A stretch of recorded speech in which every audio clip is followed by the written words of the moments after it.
दर्शकों नमस्कार। अभी मौजूद हैं पलवल के लघु सचिवालय में और यहाँ आप मेरे सामने देख सकते हैं कि रिटायर्ड कर्मचारी संघ हरियाणा के बैनर तले सैकड़ों जो सेवानिवृत्त कर्मचारी हैं वो अपनी लंबित मांगों को लेकर यहाँ मौजूद हुए हैं। शांतिपूर्ण तरीके से इन्होंने एक प्रदर्शन किया है और प्रदर्शन के बाद इन्होंने हरियाणा के राज्यपाल के नाम एक ज्ञापन भी सौंपा है।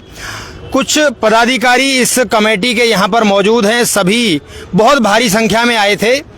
हम थोड़ा लेट पहुंचे हैं, आइए एक बार जान लेते हैं इनसे कि क्या कुछ इनकी मांगे हैं, क्यों इनको आज यहाँ पर धरना प्रदर्शन देना पड़ा है। सबसे पहले मैं चौहान साहब से जानना चाहूंगा। चौहान साहब नमस्कार। क्या कारण है आज आप रिटायरमेंट के बाद देखिए यहाँ दरी बिछाकर बैठे हैं, क्या कारण है? देखिए वीरेंद्र जी, सबसे पहले तो आपका धन्यवाद, आपने हमारी खबर को संज्ञान में लिया और देश और दुनिया में पहुंचाने का काम करेंगे।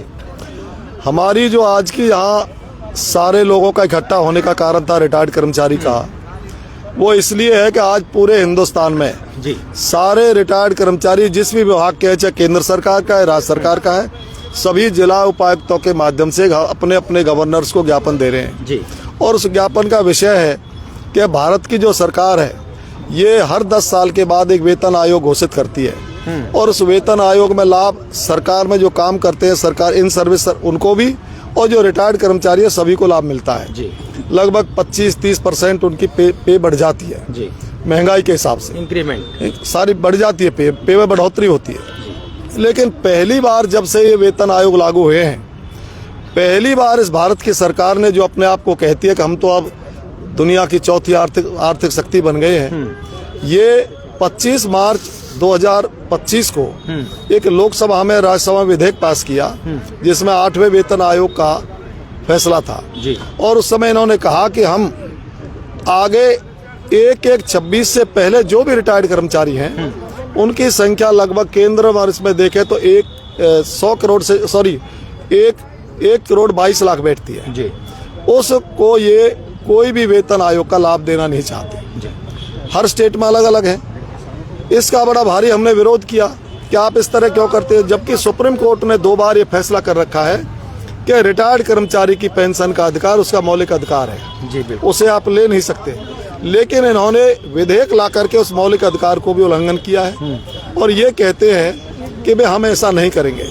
ये बिहार के चुनाव से पहले जब इसका पूरे देश में विरोध हुआ तो इन्होंने फिर बिहार के चुनाव से पहले अपने वित्त मंत्री से एक फैसला करा दिया कह के कि वे हम वेतन आयोग का लाभ देंगे। लेकिन जो ही बिहार का चुनाव जीते फिर पलटी मार गए और अब इन्होंने जो वेतन आयोग का चेयरमैन बनाई है, रिटायर्ड जज है गुजरात से, उसको ऐसी अनावश्यक शर्त लगा दी जिनका मतलब ये लगता है कि रिटायर्ड कर्मचारी को कुछ देना नहीं चाहते जी।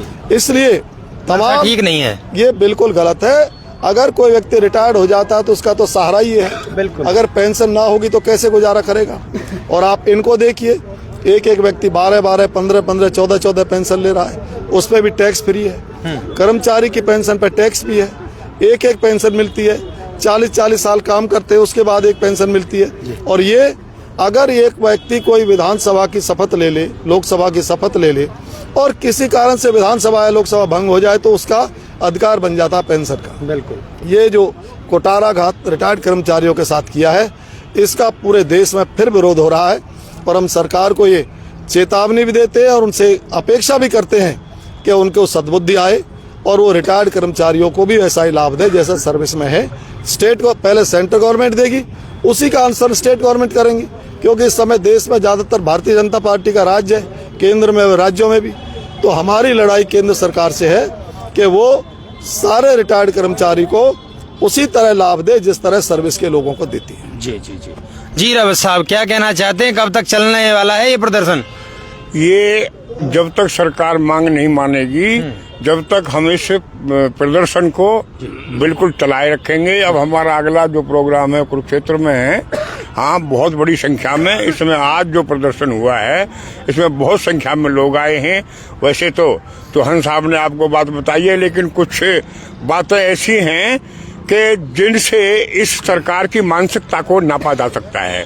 अब अभी 12-12, 15-15 जो एमएलए एमपी हैं, इनको पेंशन 2 बार बन गया 2 बार, 4 बार बन गया 4 बार, जबकि ये पेंशन की सीट नहीं है, ये पब्लिक की दी हुई सौगात है और पब्लिक की सेवा के लिए इन लोगों को बनाया जाता है। पेंशन के लिए ये सीट नहीं, समाज सेवा भी कह सकते हैं। हाँ, समाज सेवा ही होगी, पेंशन नहीं ली जा सकती।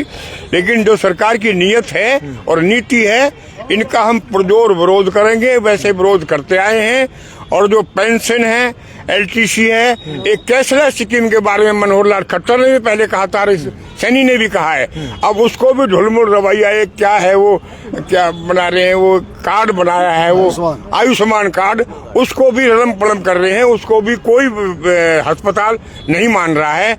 आज हमारे महकमे में जो नई नई बसें आई हैं, वो कम से कम हर डिपो में 40-40, 50-50 बसें भेजी हैं। हमने बड़ा खुशी मानी कि भाई सरकार तो हमारे विभाग को, जो हम इसे सींच के खड़ा करके आए हैं, इसको जिंदा रखने की इसकी नीयत है। लेकिन जब हमें विश्वसनीय सूत्रों से पता चला तो वो बसें सरमाएदारों की है, अडानी अंबानी की है। हमसे किलोमीटर के हम चलाएंगे तो हमसे किलोमीटर के पैसे हम उसको मालिक को देंगे, ये हमारी जायदाद नहीं है। तो इनकी जो सब बातों की नीति है, ये प्राइवेट करने की नीति है। सबको, हर विभाग को प्राइवेट करने की और सरमाएदारों के हाथ में सौंपने की नीति है। भारत से दुनिया में सबसे बड़ा एक लोकतंत्र प्रणाली का देश है। इन लोगों की आवाज को सुनना चाहिए। और यदि इसी ज्यादती पर सरकार की वादा खिलाफी और सरकार ऐसा करती रही तो हम किसी कीमत पे भी हम सब इकट्ठे होकर के एक ऐसे लक्ष्य तक पहुंचेंगे जो सरकार को मुंह की खानी पड़ेगी और हमारी जो मांगे हैं वो सरकार को माननी पड़ेगी हर हालत में। जो एक कैशलेस है, पेंशन की स्कीम है जो बंद करना चाह रही है सरकार, एक LTC है, एक 1000 से बढ़ के 3000 है, एक उम्र के हिसाब से 65, 70, 75 वर्ष का जो है जितनी स्टेज है पेंशन भी बढ़ोतरी की जाए। और एक तरफ तो सरकार पेंशन बढ़ा रही है बुजुर्गों की, और उधर आपकी जो पेंशन है उस पे डांका डाला जा रहा है। कि क्या लगता है इसको, क्या मंशा हो सकती है सरकार की? इनकी अपनी राजनीति है, वोटों की राजनीति है। अभी 2100 रुपए की लाडो योजना नहीं लागू की, अभी की है? तो उससे सरकार को कोई घाटा नहीं है। और हाँ, इनके 10,000 रुपए कर दिए।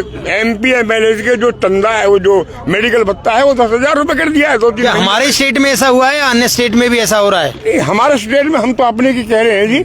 लेकिन ये जो सरकार की मानसिकता है, ये सोच है, ये कर्मचारियों के बहुत विरोध है और इनको बहुत बड़ा खामियाजा भुगतना पड़ेगा। और जिस दिन उग्र रूप से ये लोग ले लेंगे, इनका दुख तकलीफ जो है बहुत जबरदस्त हो जाएगा और गुस्सा फूटेगा। उत्साह उमंग के साथ सरकार को धराशायी कर देंगे और जो हमारे हक हैं उनको हम हर हाल में लेके रहेंगे, छीन के रहेंगे। जी, क्या कहना चाहते हैं पूरे मामले को लेकर? मैं हरिचंद वर्मा, जिला सचिव, रिटायर्ड कर्मचारी संघ पलवल। मैं ये बताना चाहता हूं साथियों कि केवल सरकार की यही मंशा नहीं है कि 8वें वेतन आयोग के लाभों से ही वंचित किया जाए। पेंशनर्स का 14 लाख करोड़ रुपया जमा है पेंशन कोष में, और उस कोष को ये सरकार सरमाएदारों को, कॉरपोरेट घरानों को देना चाहती है। ये डाका है पेंशन पर। इसलिए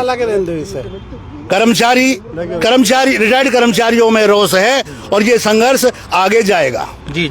दर्शकों, मैं आपको एक बार दिखा देता हूं वो बैनर्स। यहाँ पर लिखा हुआ है कि जय एकता, इंकलाब जिंदाबाद, जय संघर्ष, और रिटायर कर्मचारी संगठन संयुक्त हरियाणा मोर्चा। और ये हरियाणा स्टेट पेंशनर समाज और रिटायर्ड कर्मचारी संघ हरियाणा के बैनर तले ये सभी जो कर्मचारी हैं, जो रिटायर्ड कर्मचारी हैं, इन्होंने कह दिया है कि सरकार से अपना हक लेकर रहेंगे, चाहे उसके लिए हमें कहीं तक भी प्रदर्शन ही क्यों ना करना पड़े। और सरकार जो हमारी जायज मांगे हैं उनको बिल्कुल माने। जो मेडिकल सुविधाएं हैं वो दे। महंगाई राहत का समय है तो उसमें इनको उचित भुगतान किया जाए। और बुढ़ापे के साथ साथ देखिए इनका सम्मान भी जरूरी है, क्योंकि इन्होंने अपनी जो जवानी है वो देश सेवा में, समाज सेवा में निकाल दी है। ऐसे में अब इनको जैसे चाय में से, दूध में से मक्खी को फेंक दिया जाता है, इस प्रकार से अगर कोई फेंकने का प्रयास कर रहा है तो ये बिल्कुल भी बर्दाश्त नहीं करेंगे। ऐसा इन्होंने सख्त चेतावनी दी है। और जो महंगाई का समय है, ऐसे में अगर इनकी पेंशन का उचित जो इंक्रीमेंट है वो नहीं मिलता है तो ये भी इनके साथ गलत हो रहा है। फिलहाल रिटायर्ड कर्मचारी हरियाणा संघ के जो जिला जिला प्रशासन के माध्यम से उन्होंने राज्यपाल के नाम एक ज्ञापन सौंपा है, अपनी मांगों को बता दिया है। अब देखना होगा कि सरकार इस पर क्या रुख अपनाती है, क्या इनकी मांगे मानी जाती हैं और क्या इनका ये जो प्रदर्शन है आगे भी कोई उग्र रूप लेता है, ये आने वाला समय बताएगा। इस वीडियो को ज्यादा से ज्यादा शेयर करें। आपका बहुत बहुत धन्यवाद। नमस्ते।